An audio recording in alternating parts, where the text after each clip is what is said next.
Hello and welcome to the For Virginia Podcast, Week 3. This is Michael Brandon Wade, your host, back again to give you the latest updates on Virginia political news. Thanks for tuning in. We would like to encourage everyone to go to forvirginia.org and sign up on our website. Like us on Facebook, share our podcast posts. Thanks for listening again. We also have Progressive Revolution buttons available. We created these for the Bernie Sanders campaign delegates at the Democratic Party of Virginia convention back in June. We've got a nice big box of them we're selling that we would like you to have. So click on the Act Blue page and make a $5 donation. We'll get a button out to you, and if you want more, then they're just $1 additional. We'd like to thank our recent contributors, Michael Gruber, Monica Thomas, thank you, Monica, as always. And we had our first out-of-state donation from New Hampshire, Chris Reagan and Susan Roman. New Hampshire, obviously a very progressive state. Not sure how they heard about us, but we appreciate it all the same. Updates today about the Firehouse primaries, special elections for this November. Our interview this week will be with Matt Skeens, who's from the southwestern part of the state. He is an activist and campaign operative who has written a few articles for the Roanoke Times that we came across. One got picked up in the Washington Post as well regarding Appalachian issues, healthcare, jobs. And then we're going to be talking about a little bit about state finances. Not as peachy as they seem. Coliff has been touting about his surpluses, and now all of a sudden the surpluses are gone, and Petersburg is apparently broke. A lot of stuff going on over there. We'll fill you in and I'll keep you informed. Before we get to all that, Fairfax, I hate to make light of the situation over there. I poked a little fun in it last week, but they will be getting a new mayor on February 7th. For those of you that aren't aware, Fairfax's more recent mayor, Scott Silverthorne, resigned in disgrace last week after being busted in a methamphetamines for sex scandal. So Fairfax will be electing a new mayor on February 7th. Any of our Fairfax listeners who have some insight into that, about who's running, who we can get to run, let's hear it. Send an email. Drop a line on our Facebook. You can send an email to info@forvirginia.org if you have any tips or information that you'd like to discuss. And keeping in line with Virginia mayors, Dumfries Mayor Jerry Foreman pleaded no contest to trespassing in connection with allegations that he removed campaign signs displayed along a town street. He was removing campaign signs. Sorry, this guy was running for mayor, running for re-election actually. He was running for re-election against his opponent, Vice Mayor Willie Toney, who had previously run against him in 2012. So he was removing Tony's campaign signs off of someone's property and got busted and lost his bid for re-election in May. He's actually still going to be mayor until June 30th of next year, 2018. So that's very interesting. Swear you cannot make this stuff up.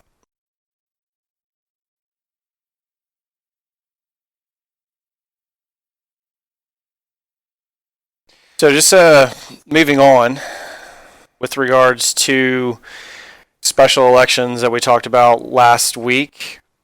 Last week we told you about an election going on in House District 77, which is Chesapeake and Suffolk, to replace Lionel Spruill, who is moving into the Senate seat vacated by Norfolk Mayor Kenny Alexander. Our friends over at Progressive House VA had endorsed Leotis Williams as their candidate against former Chesapeake City Councilman Cliff Hayes. Leotis unfortunately lost by about 70 votes. So it was 556 to 469. So it appears that Cliff Hayes Jr. will be the House of Delegates member for the 77th District. I did confirm with a Virginia Pilot reporter over the past few days that there will not be a Republican candidate against him. So there you have it.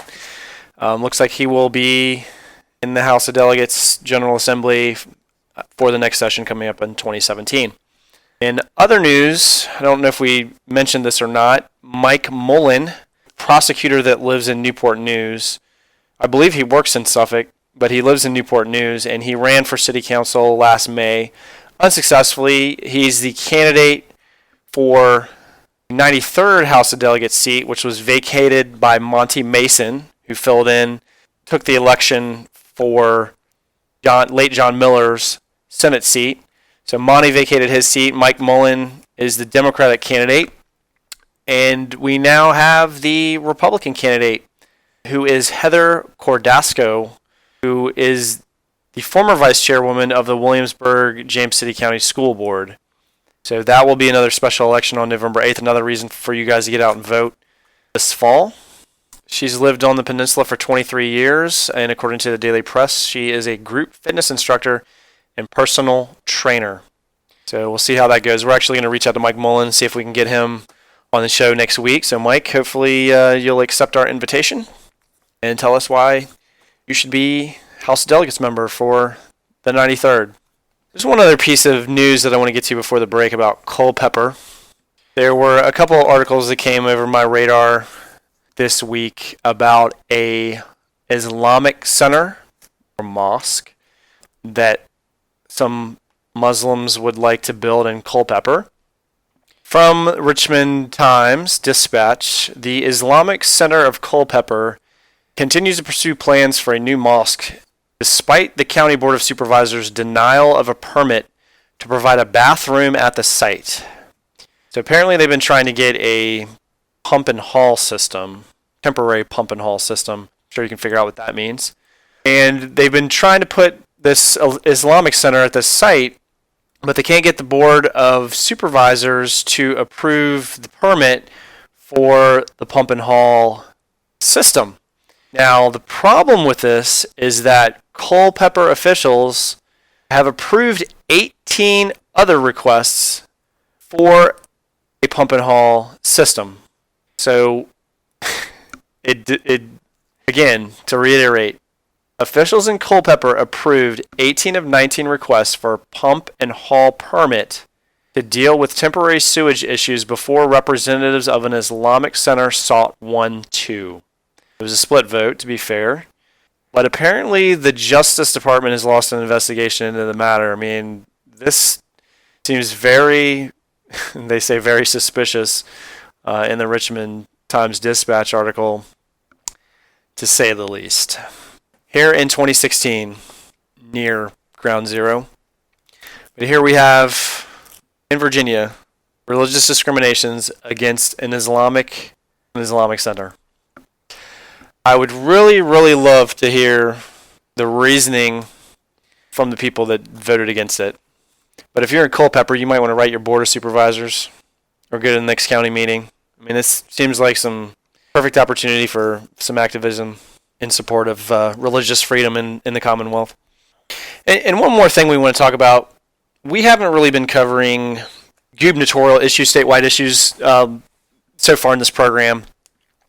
A lot of that news is readily available to people, and hopefully most of our audience is informed enough to know about what's going on with the presidential election, with some of the congressional stuff that's going on, and specifically McAuliffe and the restoration of voting rights that McAuliffe did for the felons. For those of you that don't know, just a quick recap, McAuliffe did a blanket restoration of 200,000 or so released felons, people that were supposed to have served their time and returned as good standing members of the community.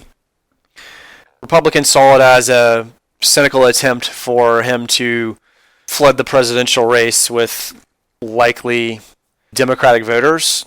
Several reasons why that's not necessarily the case with regards to them being Democrats, at least. Whether it was cynical or not, a lot of people feel it was the right thing to do to restore the rights of people to participate in our democracy. So the Republicans challenged it in court. The court split the decision 4-3. and overturned it. And so now all those people who had their rights restored no longer have voting rights. And the reason I'm bringing this up this week is because it's having a bearing on the Richmond city elections. For those of you that weren't involved with petition gathering in the past, basically the way it works, whether you're talking about a presidential candidate for the primary ballot or in this case a mayoral candidate in Richmond, you usually have to have some kind of signature gathering process that takes place. And Virginia split into different congressional districts, and so they require a certain number of signatures from each congressional district. And the same thing in the mayor race in Richmond, they have different precincts in the city, and they require a certain total number of signatures to put you on the ballot, but they also require a certain number of signatures within each district. And so because one of the signatures that mayoral candidate Michelle Mosby had signed one of her petitions, one of these people, actually there's 5 of them that signed her mayoral ballot petitions. 5 of those people were felons who had their rights restored and then subsequently had those rights unrestored. And so what's happening is that because of that, she now no longer meets the minimum requirement of 50 ballot signatures for each of Richmond's precincts. And so now there's a lot of speculation as to whether or not she's going to be on the ballot or not. So she's been certified as a candidate, and so she did what she had to do at the time to get the petitions, but this post-active or retroactive court challenge is throwing everything up in the air. So again, likely that she's going to stay on the ballot, but until they actually give direction from the state commissioner of elections actually tells them how to proceed. Now, in addition to that, there's a Richmond school board candidate named Kevin Starling who was actually a felon that had his rights restored so that he could run for the school board. And now because that blanket restoration has been undone, he's no longer eligible to even run for school board. So it remains to be seen what happens with that. The reason I'm pointing all this out is because, you hear about it in the news, and it seems like this big abstract thing that might not affect you personally. You might not have anybody that is being affected by that, but this is how it affects us. It's affecting the mayoral race in Richmond, school board in Richmond. Whatever effect it's going to have on the presidential election remains to be seen. Restoring the rights was still the right thing to do, and so McAuliffe has vowed to sign every one of those 12 or 15,000, however many it was at the time, that had been completed. So that's what he's going to do. We're going to take a real quick break. When we come back, we're going to have an interview that you don't want to miss. Stay tuned. This is the For Virginia podcast. I'm Mike Brandon Wade. Stay tuned.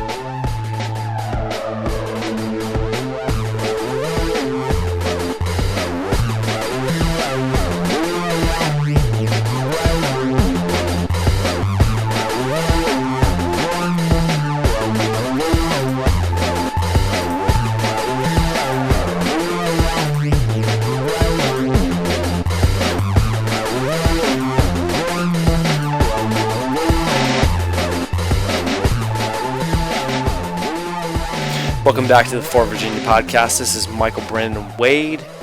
Thank you for listening.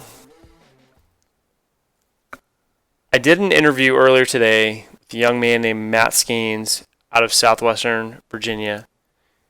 I read his article in the paper, and I knew I had to reach out to him, touch base with him earlier this week, and he graciously accepted our invitation to do an interview, and it was supposed to be 15 minutes, and it turned into something much bigger. So I hope you'll listen and understand why we're doing what we're doing, because what he's doing really gives us hope.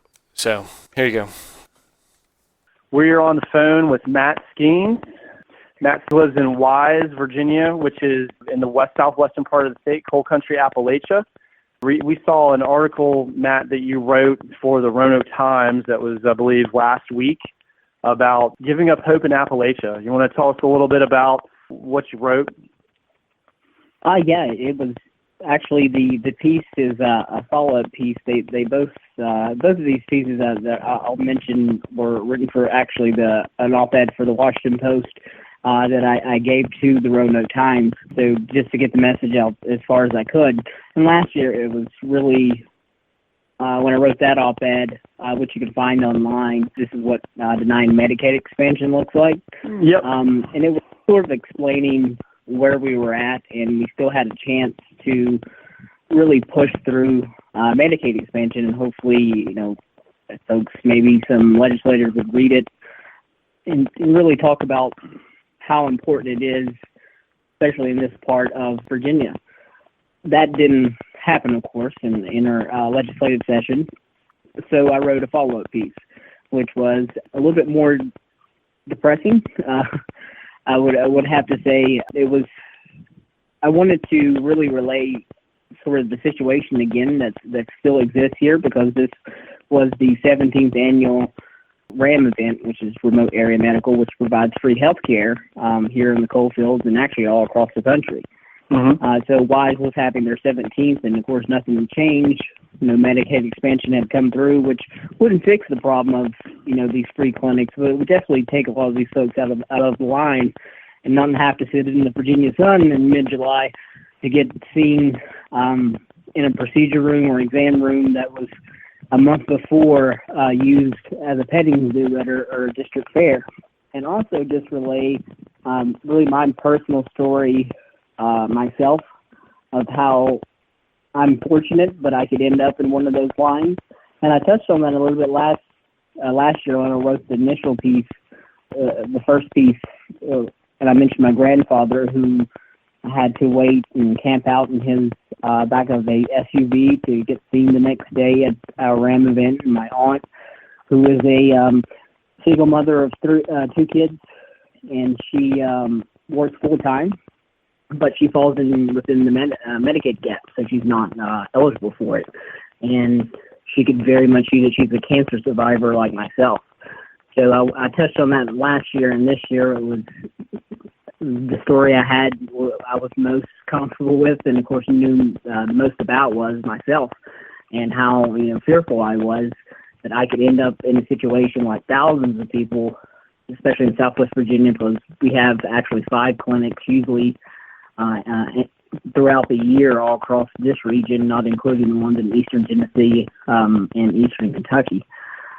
So it was scary. I lost my parents' insurance when I turned 26.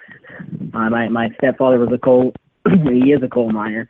But when I turned 26, May 18th, they didn't even wait until the end of the month to cancel my coverage. I lost my coverage on my birthday. So as someone who had cancer twice, and I have a lot of secondary issues from that, which requires about 10 prescriptions, I was panicking a little bit. So you're still having issues from the lymphoma? No, I'm not having issues from the cancer directly. I've actually been cancer-free for 12 years now. I celebrated that at the end of April. But good. I think it was around 25 rounds of chemo, 22 doses of radiation, and a stem cell transplant, and not to mention about 6 surgeries. So after all that, there's a lot of secondary issues. I have a lot of issues with my spine. Thyroid was completely sort of burned up with there were a lot of radiation, and just, again, multiple, of course, I have PTSD and depression and anxiety from spending a good chunk of my life in a hospital surrounded by, very sick kids and losing a lot of friends in that way. So, I suffer from a lot of those secondary issues that I need medication for, and I need to see a doctor for and a psychiatrist for. And once I lost that insurance on the 26th, it was sort of, like I said, it's sort of panicky. But it did end up well. I mean, I have a good, strong support network, but a lot of people around here, of course, don't. They don't have folks to help pick up the tab. If I enrolled on the special enrollment program, which I was eligible for since I lost my health care when I turned 26.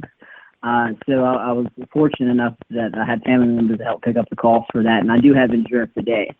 But it was still a realization that I could, especially during those 2 weeks before I ended up getting covered again. I knew the RAM bit was coming up, and I could have been in that RAM, and sitting here today, I could, lose my insurance like, a lot of folks. They could find the thing. So is your insurance now, is that through like your employer or? My insurance is through the exchange. So Okay. the federal exchange, they have a special enrollment program. So if you were to get fired from your job, or if you were to lose your job, or if you were, in my case, turn 26, and of course you're not covered by your parents' insurance anymore, you qualify. So these are the same exchanges that you, like we heard this week about Aetna pulling out of, and there was another company last week that was pulling out of the exchanges. Is that the same kind of thing you're talking about? Yeah, and so there's enrollment periods, and those are your time to really, get your insurance. And we hear about those. I think they're around in November, and I think there's another one in the spring. But of course, if you lose your insurance, not during that time, they have a special enrollment program. But it is the same exchange where you would sign up for a private insurance plan, which is the gold, bronze, and platinum plans that you may have heard about, that you can sign up for, and which is what I got right now. Okay. I saw your article, and like just listening to you right now, I mean, it really puts my problems in perspective. But I mean, I've seen pictures of, I don't know if it was the RAM. I've seen articles about the dental clinics that they do. And I think there was one in particular that was at Bristol Motor Speedway. The picture that accompanies the Washington Post article is heartbreaking. It shows, this family of like, I know there's like 2 or 3 little girls and their parents or whatever, and they're like basically camping out 6 o'clock in the morning to get in line so that they can have their teeth checked out or whatever. And it's just amazing that this is going on in the outer part of the western part of the state. And I think a lot of people who live over here in Hampton Roads and Richmond, some of the other metropolitan areas. I mean, like we just don't understand like what's going on, and that's why I really wanted to get you on here.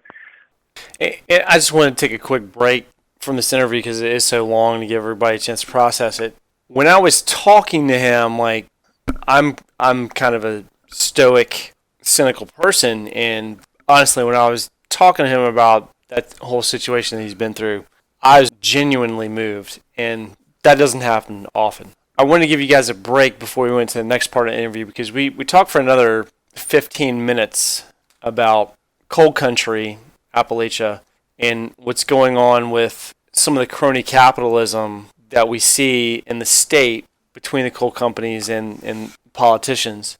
And we were trying to keep the show to half an hour, but last week it ran about 10 minutes late, and this interview is going to take it even longer. So just be warned. We hope to keep this lighthearted and informative at the same time, but I think talking to Matt, it takes it in a little different place. We may have just been in a place that tells you how serious this is. I mean, we laugh at the Daily Show and late night humor politics, but the stuff that we're fighting for and that we're talking about really has a human cost. And when you're talking about something like Medicaid expansion, or in the next segment, you're talking about people's lives. And it's really sad that a lot of people younger people especially, have decided that the political process doesn't matter anymore. It doesn't matter what they think or what they do. If you don't have money, if you're not a business or have a lobbyist in your name, that you're not going to get anything done, whether it's in Washington or in Richmond. And we'll talk about this in the coming weeks, but for the most part, they're right. And we have to do something in order to repair what John Nichols has called the democratic infrastructure of the country. We can talk about the physical infrastructure of the country, but in order to fix that, we have to finish repairing the democratic infrastructure. Anyways, I'm getting off track. I'm going to put you back on with the interview that I did with Matt earlier today, and we're going to talk about coal country a little bit. So here's the rest of the interview for Virginia Podcast here. So moving on from the health exchange and stuff like that, I know that I think we talked a little bit about Alpha Natural Resources. Do you want to tell people about your, I believe it was your grandfather works for them or one of your family members? Do you want to talk about what's happened to them over there? Yes, it was actually, of course, I come from 4 generations of miners. My grandfather was a miner, but I was mentioning my stepfather, who and also his brother, my uncle, who worked for Alpha Natural Resources in a mine here in Southwest Virginia. I don't really want to mention the county because there's only a few left. And back in, I believe it was, Alpha, I believe, filed for bankruptcy last August, October, September, around that time period. And they filed for, of course, bankruptcy, saying they needed to survive.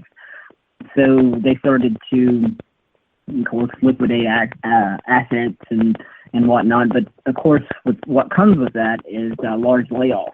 A good example of what Alpha had done, and which is absolutely sickening to me, is, I believe it was the week before Thanksgiving, they laid off, I believe it was a couple hundred miners in those mines here in southwestern Virginia. I think. I know it's been about 4,000. I believe the figures that I saw was somewhere around 8,000.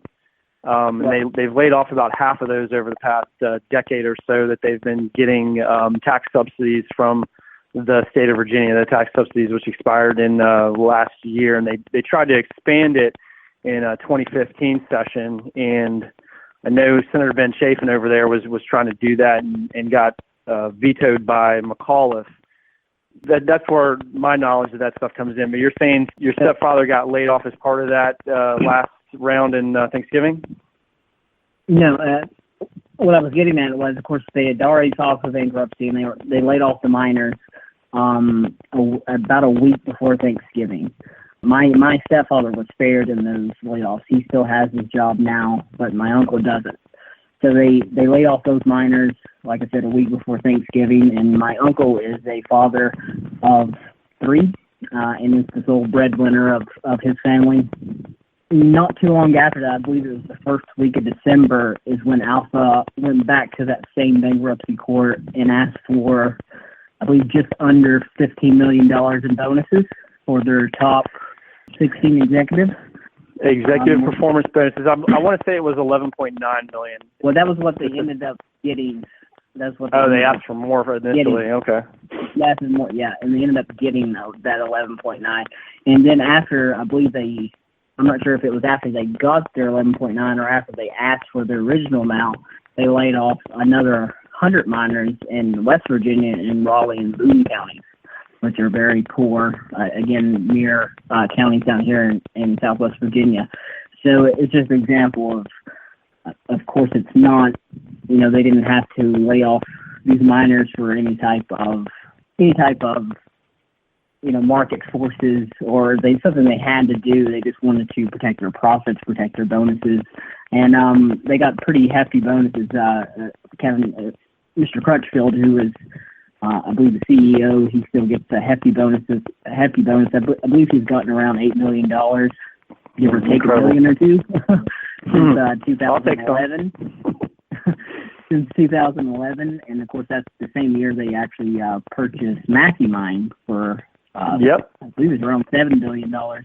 So he brings that, and then there's also something I learned when I was researching. There's a gentleman, he was, I believe, the president of Alpha before Mr. Crutchfield, and I believe his name's Paul Vining, and he still gets a rather large bonus in the millions each year for doing what I don't know. He doesn't work for, he's not the president anymore, and I can't find where he's really an employee at all, besides being a former president. So one of those golden parachutes, I suppose, right? Yeah, absolutely. So we're kind of short on time, and I don't mean to cut you off. I'll just mention that one of the things that Alpha and the other coal industry companies like to do is they like to certain laws that require them to clean up after their mines, environmental regulations. And so what I've read that they're doing is they're offloading these responsibilities to third-party companies, which are basically empty shells that have no income. So they're responsible for the pensions and the environmental cleanup responsibilities, and they have no income. And so what happens after, these companies split these responsibilities off is that the company that they've split the responsibilities off soon, enter bankruptcy as well. And then, you get the situation you have here. I just wanted to mention real quickly, I believe that's exactly what Alpha just now did. The several mines that my stepfather works in are now not under the Alpha name. They're under a name called Contour, I believe. Okay. And they are the sort of the owners of the mine, but Mr. Crutchfield is again the president of Contour, from what I've been told, of course, from my stepfather and what he's briefed on. So I believe that's exactly what they just now did with Alpha and these mines here in Dixon County and Wise County. That's amazing. So we obviously know what the symptom is of the disease. How do we communicate with these people like Senator Chafin over there that, all they want to do is throw money at these mining companies to save jobs, as they claim, but obviously the money goes straight to these executives and people still get laid off. What do we need to do, or how do we need to talk to these people on the ground, like your neighbors and everything? What do we do in order to help them understand, or help us understand, why does they keep supporting these industries instead of moving towards renewable jobs and so forth? I mean, my understanding with the General Assembly is that they refuse to allow participation in the Clean Power Plan and the Regional Greenhouse Gas Initiative. Dominion refuses to allow net metering policies that will bring solar jobs into the state. Meanwhile, all these companies are active in, West Virginia, North Carolina, with all these energy jobs. Why are we having such a hard time winning that argument in that part of the state? Well, I think it's two reasons. I'll briefly try to run down of what I've experienced just working on campaigns here and, of course, organizing in the area. One is people really want sort of a boogeyman to grasp a hold of and sort of blame or put all their ills and all the problems. Blame Obama, right? Blame Obama, and he's of course the boogeyman now. It's not always been the case, though. I mean, this area is rich and fertile for previous mining strikes. I mean, you have, of course, plenty in eastern Kentucky, but I was born during the years of the Pittston Coast strikes right here in Wise County. So there was a time when there was a realization that it was the industry, like it's always been an industry, and it's the industry now. They're the ones that are doing the exploitation. They're the ones who are, making decisions to lay folks off and their hand is not being forced really to do that. So it's really reminding them of that history. It's hard to do with younger people since they didn't live through those times. Mm-hmm. But the older folks are the people who are voting mostly. So right. Getting that across to them and reminding, while jobs were provided, I mean, I collect scrip where some mining companies were paying their miners in scrip, which was only could be used at the company store. My grandfather was just telling me a story about that. Mm-hmm. Just reminding them of all the exploitation. And the second thing would be sort of moving away from the culture that surrounds the industry. I mean, coal mining is it's a noble job. Folks look at it, and of course, in the 50s and 60s, the coal that was produced was what fueled the steel production that built the country. And people right. are proud of that. And people are proud of what coal miners have been through, and of course what they've sacrificed health-wise and whatnot. So it's happening to fight that culture, and I don't know exactly how to do that without the youth being involved. The youth are being more removed from the culture, I believe. Right now, of course, anyone you talk to, they know a miner. They have a miner in their family. We know about the coal mining here, and it's sort of a sacred culture and sacred issue and touchy issue to talk about. So I don't know exactly how to approach it without, of course, getting more jobs here, which is extremely tough in that economic. Yeah, there's the rub, right?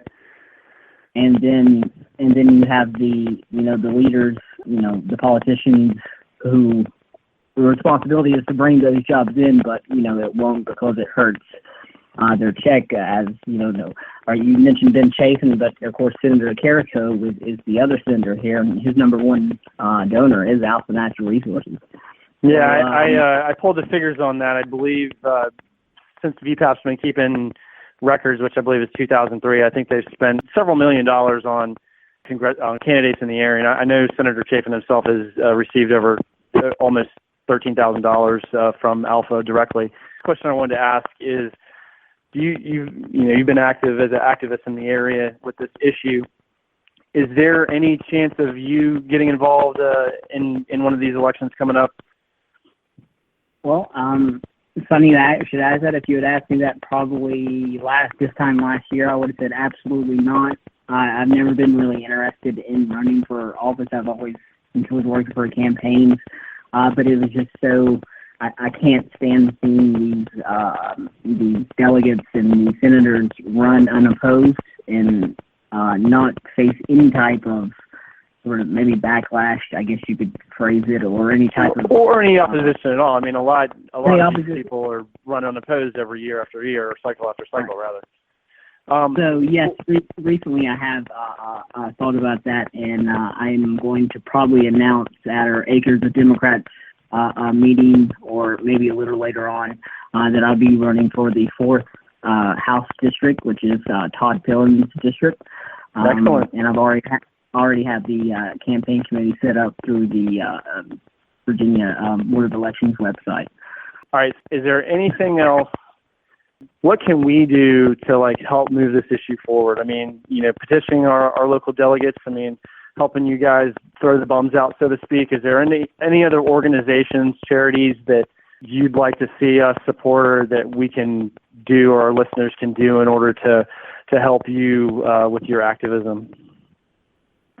Yeah, there's a couple I work with. Two in particular are Virginia Organizing, which is a great organization that works on various.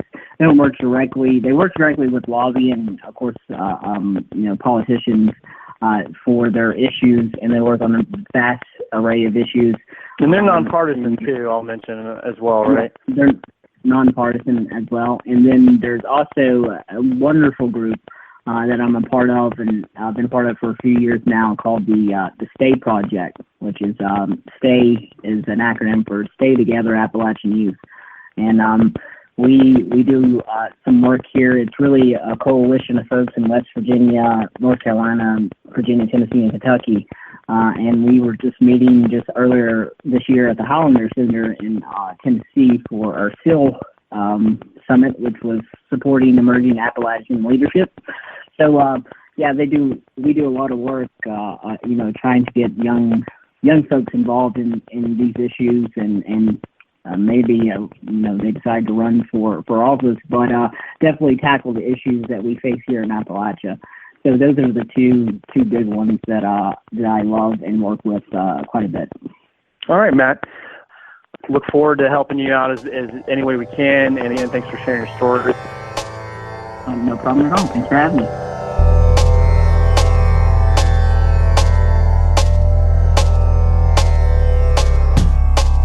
Welcome back to the For Virginia podcast, week ending on 8/20, August 20th.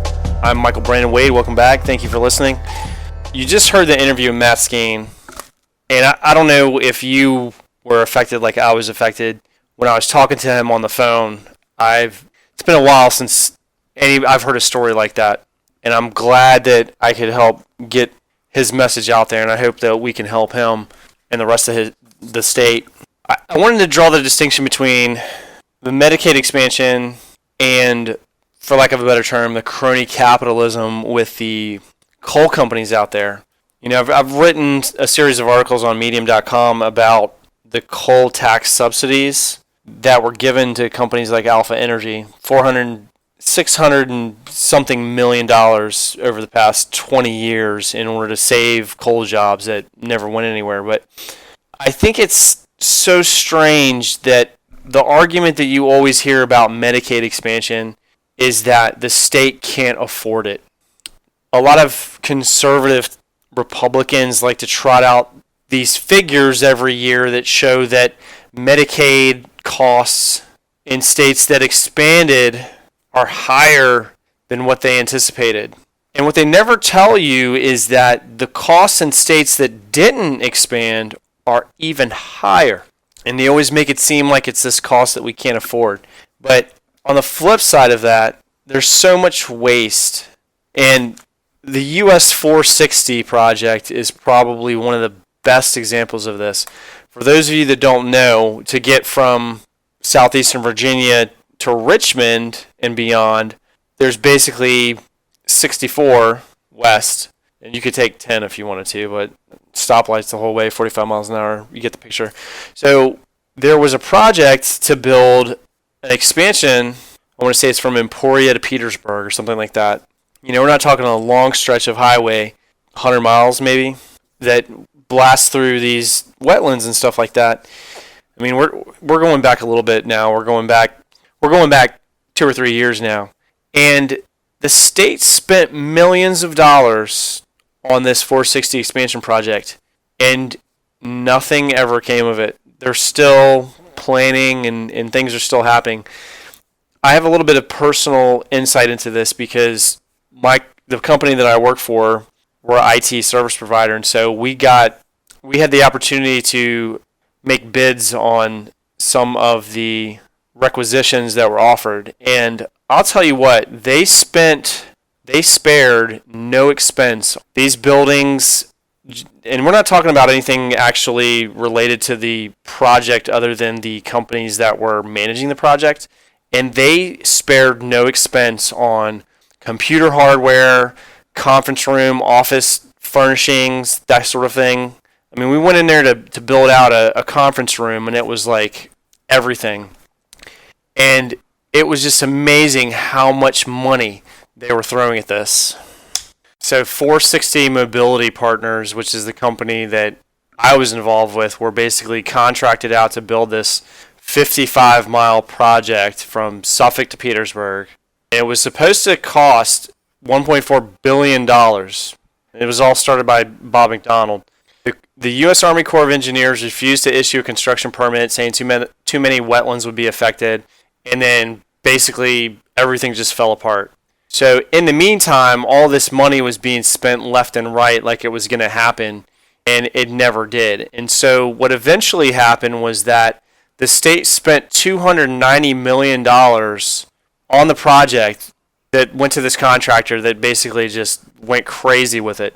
I mean, I saw in my own eyes, and it never happened. And it's still going on that they're trying to figure out a way to do this. And so there was just an article in the Richmond Times-Dispatch. They're trying to do a scaled-down version of the project to make it only 16 miles, and it's only going to spend $448 million from Suffolk to Zunai. But they want to tear down all these wetlands. 39 acres, almost 7,000 feet of streams, for a 12-mile bypass. And the Army Corps of Engineers is, not on board with it, and the Southern Environmental Law Center is against it, saying they should upgrade the existing highway. All this stuff is going on. My point I'm trying to draw about this, we can talk about this project later on, how it relates to the environment, but I'm just trying to point out the amount of money that was just blown on this entire project. $260 million of taxpayer money.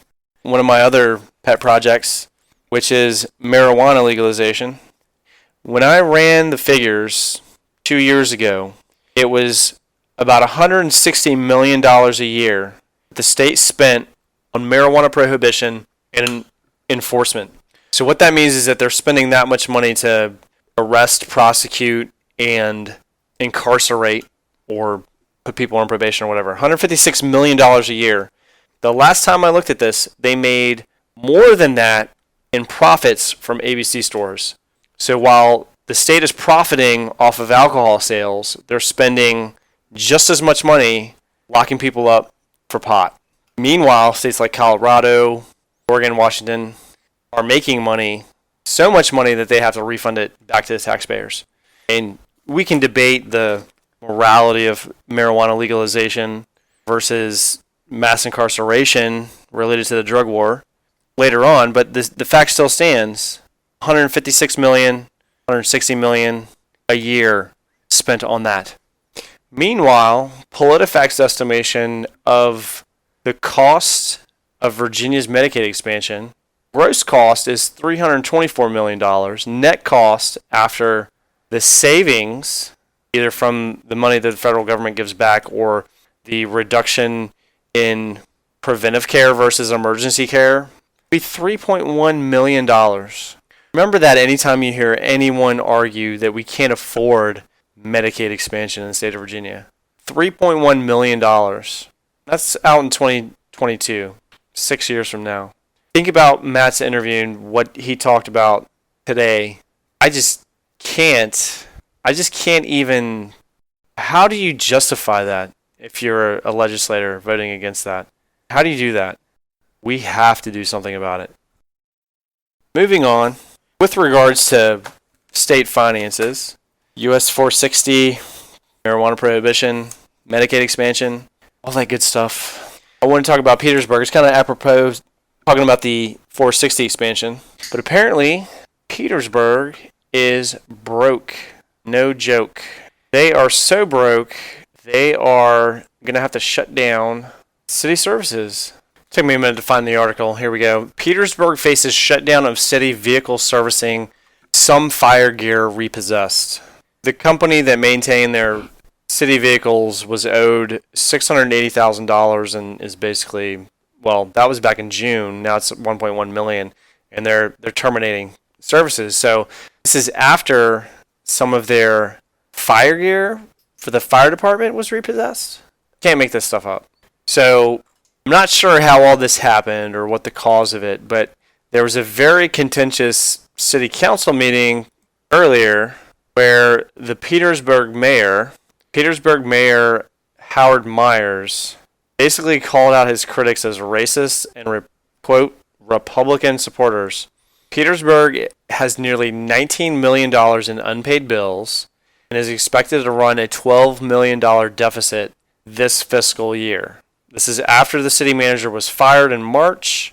He survived a challenge to strip him of his duties and has been dealing with all kinds of stuff. So Petersburg is a complete mess right now as far as their city government goes. I'm going to try and get the audio to you guys. It's very hard to hear, but we'll see if we can get it in here so you can hear it. But it's incredible that this stuff is happening. Meanwhile, they're trying to bail out the city. House of Delegates member Riley Ingram in the 62nd said that he was approached by Petersburg residents about getting state money, and he said he couldn't do it.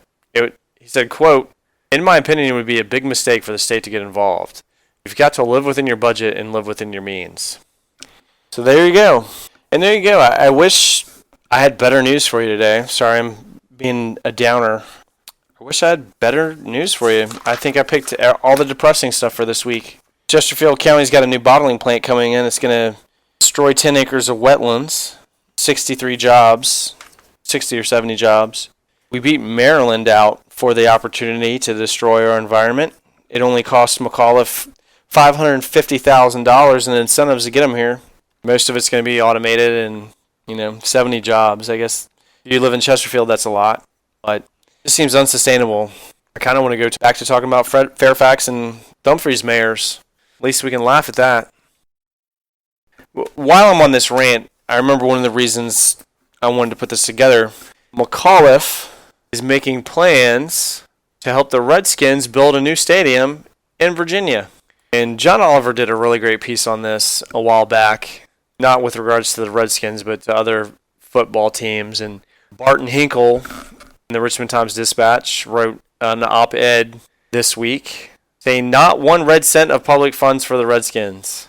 Now, he starts off on a tear about McAuliffe and handing out public money to help get jobs. He's done pretty good in keeping jobs in the state. But he's given a lot of money away to businesses in order to do that. And, that was all great when it looked like we might have a surplus, but it all It all evaporated over the past few weeks. I'll have more details on that next week. I was down in Richmond for the DPVA convention June 18th, and that was one of his big points. We've got a surplus, and it all sounded great, and now we don't, and what are we going to do about it? So one thing we shouldn't do is give the Washington Redskins, a team worth $2.8 billion, millions and dollars of taxpayer money in order to build a stadium. They like to say that it's going to bring jobs to the area because of tourism and people coming to spend money. And I'll just have to post the John Oliver segment. He just tears that all down. Doesn't make any sense. It doesn't work. The NFL is worth $62 billion. Why should taxpayers be spending money for these stadiums? Because it's our national pastime. One of our national pastimes. It's just disgusting. Now I'm sorry to be such a downer tonight, but after talking to Matt earlier, it just put things in perspective. And to know that people like him are fighting the good fight, I just want to do everything I can do to help him and people like him, and hopefully you feel the same way too. So I'd like to end on an upbeat note tonight if I can, that things are changing. We have been awakened. We, meaning people who were inspired by Sanders' campaign to get involved, and everybody else that has been involved before that. But I think that there's been a fundamental shift in this country, not just in Virginia.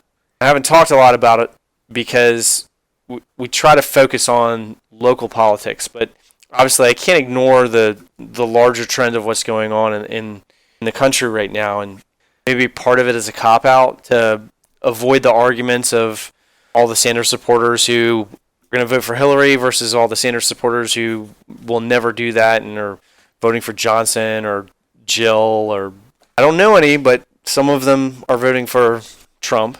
And part of it is a cop-out just to not have to talk about that, and I can say I can ignore that, or I can't talk about that because of the way that our organization is set up as a state-only PAC and not having any influence or contributions to federal offices.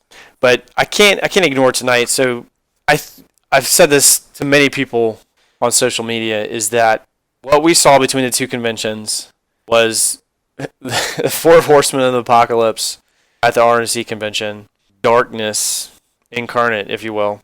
I don't want to be dramatic, obviously, but versus what we saw at the DNC convention a week later, I believe kind of shows a shift in where the Democratic Party stands today. And I think because of the cluster that is Donald Trump, most of the moderate Republicans are breaking for the Democrats, and obviously Hillary is more than happy to take them on. But what I think that is going to mean is that, what I think it means is that liberals have won the social values argument. We've won. Gay marriage is law of the land. We just had all of these abortion rights victories, against Texas and other states that were coming up with all these BS reasons for trying to squash it. We've had victories with the Voting Rights Act, North Carolina. I keep meaning to get to it, but Virginia actually has a case right now that could come into play in November with regards to voter ID that we'll have to talk about sometime. We've had all these victories over the past year, and I think what that means is that liberals, progressives have won the social values argument. We've won. But what we haven't won is we haven't won the economic argument. So you still have the conservatives are still alive with the arguments against Medicaid expansion that we were talking about earlier. We still haven't won the foreign policy arguments. And those two things right there, the economic and the foreign policy sides of things, are the two reasons why most progressives are against Hillary right now. But why I'm glad to vote for her is because we'll have more of a chance to pursue a progressive agenda under Hillary than we would under Donald Trump. And you can argue all you want about Jill Stein and Gary Johnson until you start showing up at the city council, at the school board, as a libertarian or as a green candidate. And there are some, don't get me wrong, but the whole time I've lived in Virginia, there's been one candidate for mayor in the Libertarian Party. And you can't just show up every 4 years thinking you're going to take over the two-party system. It's not going to happen. But my point is that I think with the Trump-apocalypse in the GOP party right now is that a lot of conservative, quote-unquote, people are going to come on board with Hillary. I think that we're going to see the Democrats as the more moderate right party that, honestly, I think they are. I hope that, I read a quote the other day, it said the Tea Party is dead. They were murdered by Donald Trump. And I'm hoping that all of that right-wing, alt-right is going to be relegated to the fringe, and that we're going to see the Democrats as kind of the center-right party as far as economic policy and foreign policy, and we're going to have the opportunity to break out to the left, as Bernie Sanders has shown us. It's called the political window or the Overton window. It's what is politically acceptable in the country, and I think that window has shifted a lot because of Bernie, and that's why we are here doing this podcast in order to keep that movement alive. And so I want to end on a positive note, and it's to say this, is that with your help, we can continue to support progressive candidates in school boards, House of Delegates, mayoral elections. We're going to have more interviews with people next week. We're going to keep doing this show every week as much as we can, and we need your support. And I'm going to be very transparent about how we do that. We've got the blog posts about our finances and what we spend our money on. Most of it right now is going to website. Some pretty good responses on the last two that we've done. We'll see where this one goes. We'd like to continue to grow with your help and help grow this movement. And I'll end it there. My name is Michael Brandon Wade. This is the For Virginia podcast. Thank you very much if you made it this far. I appreciate it. And I hope you like us on Facebook, share our posts, join our website. And if you can, please make a donation on ActBlue. And we will put this money to good use to help support people who share our views. Thank you and good night.